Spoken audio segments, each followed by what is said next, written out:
We all know that Florida has a rich history of pirates, but at the same time, our ports also became hubs for slave ships. Next here tonight, reporter Michael Paluska joined a local treasure hunter who says he found one of those ships off the coast in Pasco County and is now working to get it out of the water. There's so much history in the waters of Florida. We're here off the Anclote River boat ramp where a treasure hunter says he found the remnants, he believes, of an old slave ship. But he said what's in the water is nothing compared to the story and the history of this place. On the beaches of Florida, some tourists have no clue they are walking in the footsteps of pirates. So there's buried treasure underneath me. Well, Ari was here. Feet from this Spanish well, treasure hunter Captain Joe Zsiga tells me there are chests of gold buried in just a few feet of sand. He tried to dig it up, but tells me Pasco County stopped him. So he's starting a new search. It's just endless. The story of what went on in these waters here.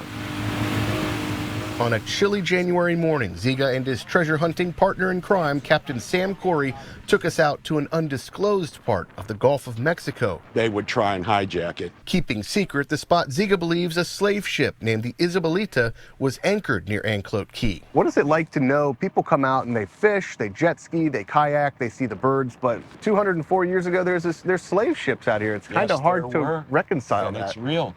How people could actually do that back then and it was accepted is beyond my realm of thinking in today's age. The way the story goes, a pirate named Louis Michel Henry, who Zsiga believes buried that treasure near the Spanish well, hijacked it. He went after the ship and said, look, you give me the ship and I will let everybody go. You know, we're not out to kill people. We want the cargo. It had 95 Caribbean, African, Cuban slaves aboard. 95 slaves. 95. Wow. It's in the archives, and it was in the court case. To free the ship stuck in the mud at low tide, the crew tossed the heaviest items overboard. What have you found out there and what is still out there? We found the big 3-ton anchor, which is probably, I want to say at best guess by the pictures, probably what's left of it, 16 foot sticking out of the ground. Wow. We found the kedge anchors, which are 7 to 8 foot.